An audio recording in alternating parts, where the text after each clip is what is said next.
Hello hi good evening everybody जय जगन्नाथ। आशा करছি ଆପଣମାନେ ସମସ୍ତେ ଭଲରେ ଥିବେ। ମୁଁ ବି ଭଲରେ ଅଛି। ମୁଁ କାଲି କହିଥିଲି ଆମେ ଦୁଇଟି ପଥରର କାହାଣୀ କହିବା। ତ ସମସ୍ତଙ୍କ ଜୀବନରେ ସେମିତି ଆସେ ପଥର ବୋଲି ବୁଝିପାରିବେ। ଦୁଇଟି ପଥର ରାସ୍ତାରେ ପଡ଼ିଥିଲେ ଗପଟି ଆରମ୍ଭ କରିବା ପୂର୍ବରୁ ସବୁଥିରେ ଆମର ଜୀବନ ସହିତ ସମାନ। ଆମର ଦୁଇଟି ପଥର କ'ଣ ହେଇଥିଲା ନା ରାସ୍ତାରେ ପଡ଼ି ରହିଥିଲେ। ତ ସିଏ ସବୁବେଳେ ଖରା ବର୍ଷା ପଡ଼ି ରହିବାରୁ ସେମାନେ ମନ ଦୁଃଖ ହେଉଥିଲା ଆଉ ସେ ଈଶ୍ୱରଙ୍କୁ ପ୍ରାର୍ଥନା କରିଥିଲେ ଯେ ତାଙ୍କୁ କିଛି ଏମିତି ଗଢ଼ି ଦିଅନ୍ତୁ ଯାହାକି ସେମାନେ ଅନ୍ୟର କାମରେ ଲାଗିବ ଆଉ ଖରା ବର୍ଷାରେ ପଡ଼ି ରହିବେ ନାହିଁ। ତ ଈଶ୍ୱର ତାଙ୍କ ମନ କଥା ଜାଣି ଠିକ୍ ଅଛି କହିଲେ ତୁମେ ମାନେ ଯଦି କିଛି ସହିପାରିବ କଷ୍ଟ କିଛି ସମୟ ଲାଗିବ କିନ୍ତୁ ତୁମକୁ ଯାତ୍ରାରେ ଲୋକ ସୁନ୍ଦର ଭାବରେ ପୂଜା କରିବେ।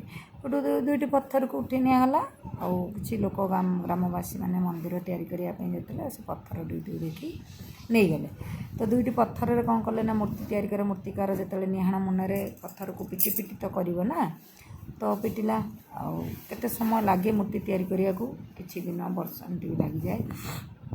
ତ ଆର ଦୁଇଟି ପଥର ଭିତରୁ ଗୋଟେ ପଥର କହିଲା ହେବ ଏତେ କଷ୍ଟ ମୁଁ ସହିପାରିବିନି, ଏ ମୁନରେ ପିଟି ପିଟି ପିଟି ପିଟି ମୋତେ ବହୁତ ବାଧୁଛି ଆଉ ତାପରେ ଯାଇ ମୂର୍ତ୍ତି ହେବି, ମୋର ଦରକାର ନାହିଁ, ମୁଁ ସେମିତି ପଡ଼ି ରହିଥିଲି ଭଲ। ତାମାନେ ସେଇଟା ଅଳସୁଆ ପ୍ରକୃତିର ଭଳିଆ ଗଲା। କହିଲା ମୋର ସେମିତି ହେଲା ପଡ଼ିଥିଲି ତ ପଡ଼ିଥିଲି ଆଉ। କିନ୍ତୁ ଆର ପଥରଟି ନିରୁତ୍ତର ରହିଲା, କିଛି କହିଲା ନାହିଁ। ସେ ସମସ୍ତ କଷ୍ଟ ସହି ଗୋଟେ ସୁନ୍ଦର ମୂର୍ତ୍ତିରେ ପରିଣତ ହେଲା।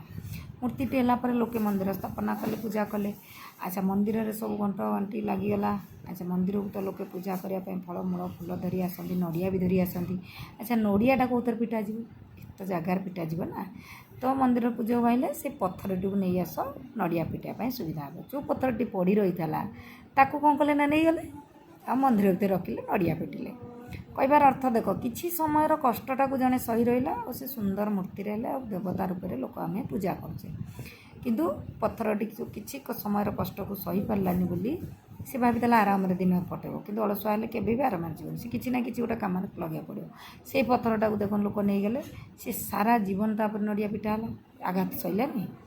କିଛି ସମୟର ଆଘାତ ଯଦି ସହିଥାନ୍ତା ତାହେଲେ ସେ ସୁନ୍ଦର ମୂର୍ତ୍ତିରେ ପରିଣତ ହେଇଥାନ୍ତା।